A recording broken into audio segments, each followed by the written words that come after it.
नमस्कार। हर हर महादेव। जय भोलेनाथ।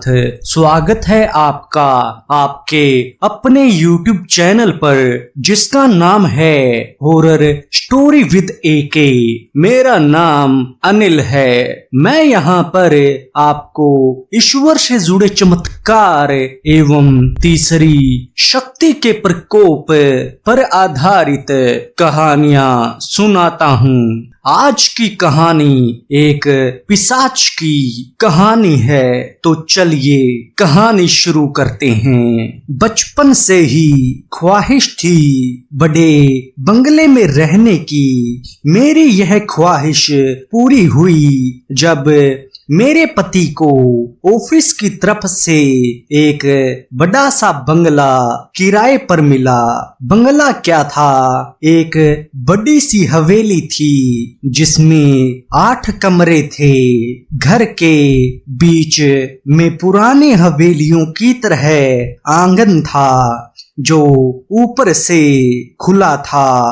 बाहर बड़ा सा बगीचा था और एक बहुत पुराना पीपल का वृक्ष था। उस वृक्ष को देख एक बहुत ही अजीब सा एहसास हुआ। कुछ पल उसको एक टक देखती रही, फिर अचानक लगा जैसे किसी ने हल्का सा धक्का दिया हो। पर ज्यादा गौर ना करते हुए मैं घर के अंदर चली गई। बच्चे तो मानो बहुत ही खुश थे क्योंकि इतना बड़ा घर उनके लिए तो एक सपना के समान ही था। वह एक कमरे से दूसरे कमरे में भाग रहे थे, तभी छोटे बेटे ऋषभ के चिल्लाने की आवाज आई। मैं और मेरे पति जो पीछे के कमरे में सामान लगा रहे थे भागकर आंगन में पहुंचे। ऋषभ दर्द से कर्राह रहा था। मैंने उसे डांटना शुरू कर दिया। वह रोते हुए बोला, मेरी गलती नहीं थी, अचानक किसी ने मुझे धक्का दिया और मेरा पैर मुड़ गया।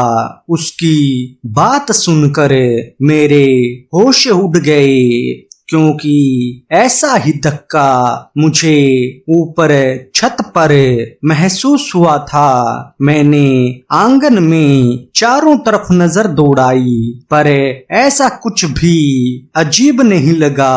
अचानक से मेरे ऊपर कबूतर की बीट गिरी। मैंने गर्दन उठा कर देखा तो हैरान रह गई। वही पीपल का पेड़ जो बाहर बगीचे में था उसका आधे से ज्यादा भाग आंगन पर साफ दिख रहा था। उसके पत्ते हवा से खूब तेज हिल रहे थे।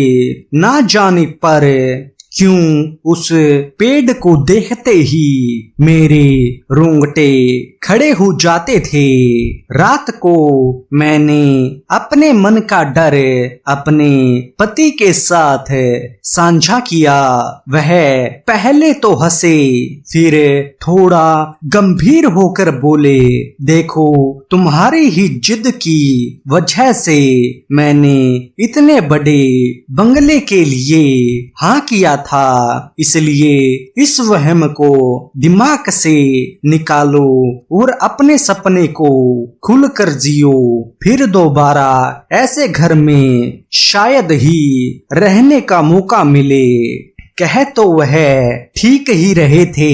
मैंने अपने आप को समझाते हुए सोचा कि शायद मैं ही ज्यादा सोच रही हूँ। मैं अगले दिन घर की साफ सफाई में जुट गई। हैरानी की बात थी कि मेरे ज्यादा पैसे देने पर भी कोई काम वाली बाई मुझे नहीं मिल रही थी। मुझे घर के सभी काम अकेले करने पड़ रहे थे। झाड़ू लगाते लगाते मैं थक गई तो स्टूल पर बैठकर आराम कर रही थी कि अचानक मेरी नजर एक छोटे से दरवाजे पर पड़ी। उस पर एक बड़ा सा ताला लगा था। पता नहीं क्यों मन हुआ उस कमरे में जाने का। मुझे याद आया कि जिसने हमें यह घर दिलाया था उसमें एक चाबी का पुराना सा गुच्छा हमें दिया था। मैं तुरंत उस गुच्छे की खोज लाई और उस कमरे का ताला खोल दिया। अंदर का नजारा काफी भयानक था। कमरे में बत्ती नहीं थी, पर क्योंकि दिन का समय था तो कमरे में बने दो बड़े बड़े रोशनदान से काफी रोशनी अंदर आ रही थी। मैंने चारों ओर नजर दौड़ाई। जगह जगह पर मकड़ी के जाले लगे हुए थे। कमरे में हर जगह धूल ही धूल थी। ऐसा लग रहा था कि इस कमरे को साफ किए हुए सदियां बीत गई हो। मैं खांसते हुए अंदर की ओर धीमे कदमों से बढ़ने लगी। कमरे में पुराना कबाड़ इकट्ठा कर रखा था, पर जब मैंने उन सभी चीजों को गौर से देखा तो हैरान रह गई। वो संदूक, कुर्सी, मेज, मटके सब बहुत पुराने जमाने के लग रहे थे। उन पर की गई नक्काशी 16वीं या 17वीं शताब्दी की लग रही थी, किसी राजा महाराजा के समय की। तभी मेरी नजर एक अजीब से दिखने वाले ड्रेसिंग टेबल पर जाकर रुकी। उसका शीशा आधा टूटा हुआ था, पर फिर भी मेरी पूरी शक्ल उसमें दिख रही थी। मैं बेवजह ही उसकी तरफ आकर्षित होती चली गई। जैसे ही उसके पास पहुंचकर उसको खोलने की कोशिश कर रही थी, वह हिलने लगा। मेरे मुंह से चीख निकल पड़ी, पर मेरे चीखने की आवाज किसी को भी सुनाई नहीं दी। इससे पहले कि मैं कुछ करती, वह ड्रेसिंग टेबल मेरे ऊपर गिर गया। मैंने बहुत कोशिश की उसको उठाने की और खुद को निकालने की, पर ऐसा लगा मानो कोई उस पर और दबाव बना रहा है। मैं बेहोश होने लगी कि तभी मुझे लगा कि किसी ने मुझे हाथ पकड़कर खींचा। जब होश आया तो मैं अपने बिस्तर पर थी और मेरे पति, बच्चे और डॉक्टर मेरे पास खड़े थे। कुछ समझ नहीं आया कि क्या हुआ। मैं हैरानी से उनको देख रही थी। तभी मेरा बेटा रौनक बोला, मम्मी आप उस कमरे में बेहोश पड़े थे, मैं आपको खींचकर बाहर लाया। मेरे पति मुझ पर चिल्लाते हुए बोले, वो टेबल थोड़ा सा और ऊपर गिरता तो रीढ़ की हड्डी टूट जाती। तुम भी ना मंजू हद करती हो, इतनी भी क्या साफ सफाई करने की रहती है तुम्हें। तभी डॉक्टर बोले, शुक्र है ज्यादा चोट नहीं आई, हल्का सा फ्रैक्चर है हाथ में, ठीक हो जाएगा। रात को मैंने अपने पति को सारी आप बीती सुनाई। मुझे ना इस घर में डर लगने लगा है। मैंने कहा, मेरे पति अपने ऑफिस के चपरासी की बहन को घर ले आए। मंजू ये तुम्हारे काम में हाथ बटाएगी और यहीं पर रहेगी, रोज का आना जाना नहीं करना पड़ेगा। मैंने उसे उसका कमरा दिखाया और उस दिन का सारा काम समझा कर अपने कमरे में वापस आई।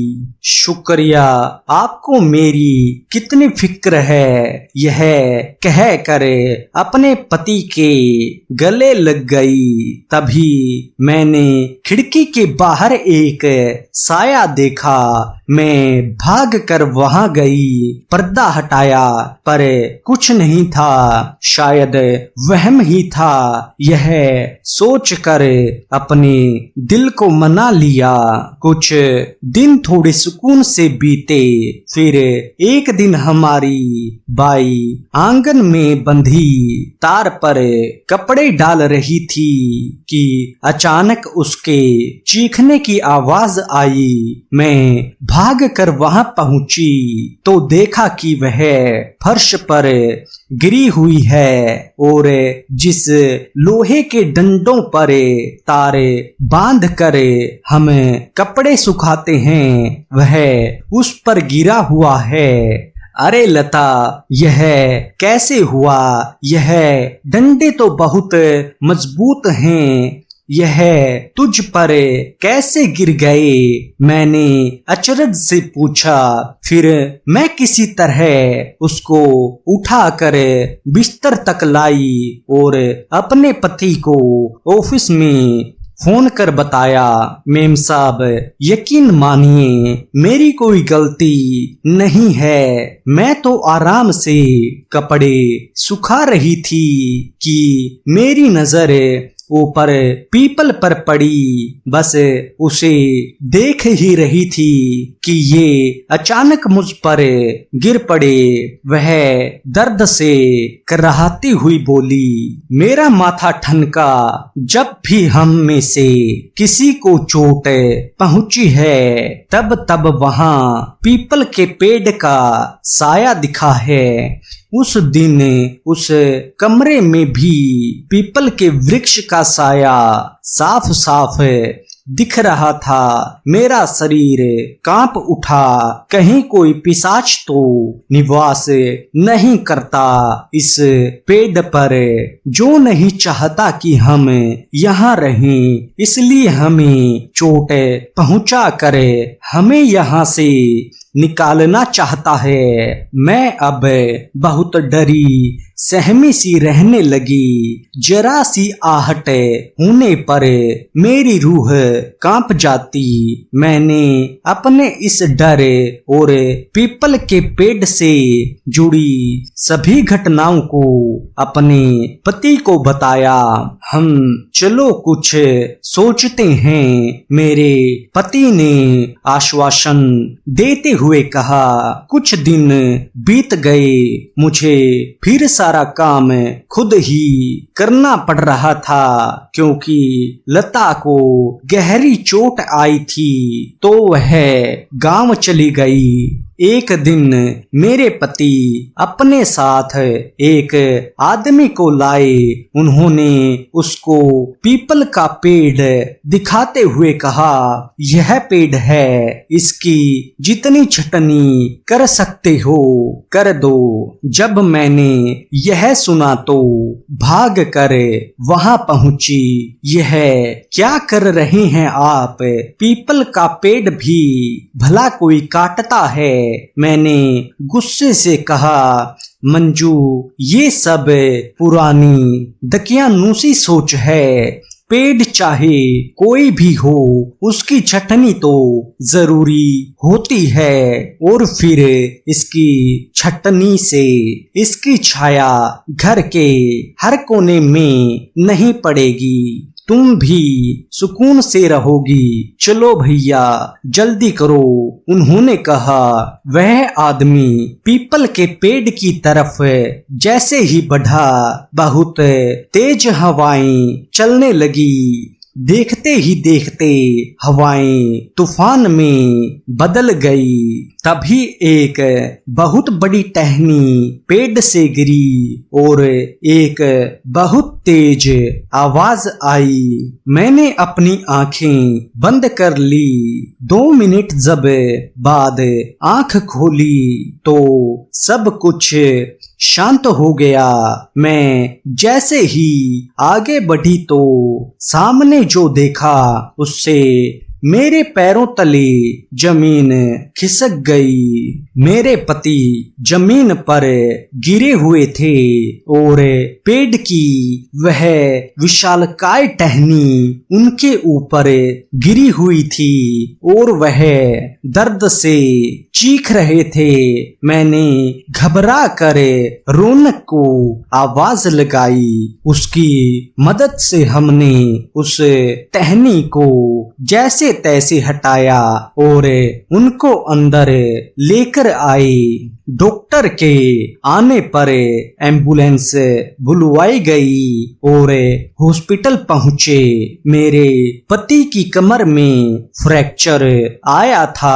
यह सुनकर मैं स्तब्ध रह गई और कितनों को नुकसान पहुंचाएगा वह पीपल का पिशाच, कोई माने या न माने, मुझे यकीन हो गया था कि इस घर में कोई है जो नहीं चाहता कि हम वहां रहें। उस समय यह सब अपने पति को बोलना ठीक नहीं समझा मैंने, पर मन में ठान लिया था कि जब वह ठीक हो जाएंगे तब हम यह घर छोड़ देंगे।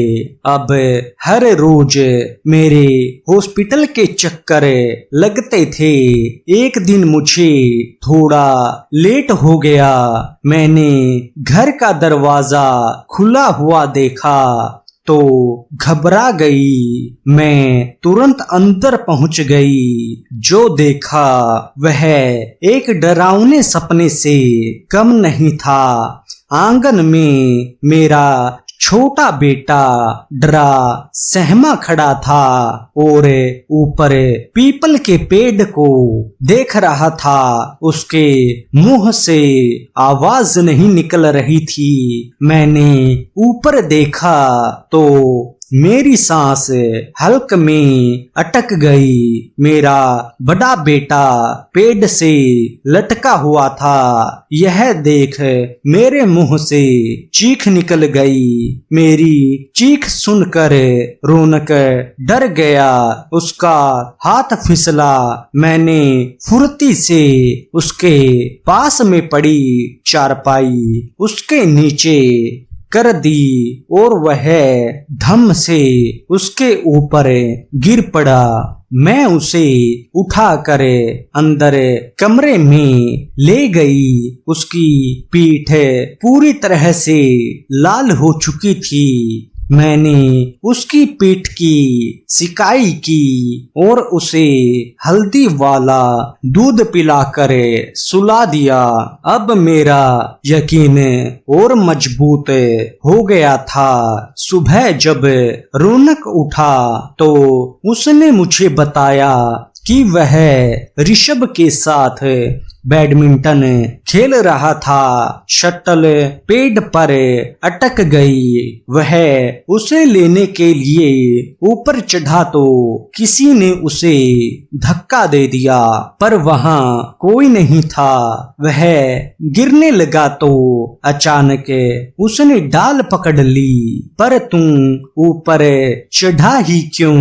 मैंने मना किया था ना कि उस पेड़ के आसपास भी नहीं जाना। मैंने गुस्से में कहा, वो मम्मी मेरे और ऋषभ के बीच में शर्त लगी थी, बस वो जीतना चाहता था। शर्त जीतने के चक्कर में तुझे कुछ हो जाता तो मैंने उसे गले से लगाते हुए कहा, बस अब मेरा परिवार और नहीं सहेगा। मैं कल ही यहाँ से चली जाऊंगी। मैं यह सब सोच ही रही थी कि एक परछाई दिखी। मैंने बाहर जाकर देखा तो वहां कोई नहीं था। तभी वह परछाई मुझे गेट पर दिखी। मैं उसके पीछे वहां भागी। जैसे ही मैंने गेट पार किया, गेट अपने आप बंद हो गया। मैंने घबरा कर पीछे मुड़कर देखा तो एक साया घर के अंदर जाते हुए दिखाई दिया।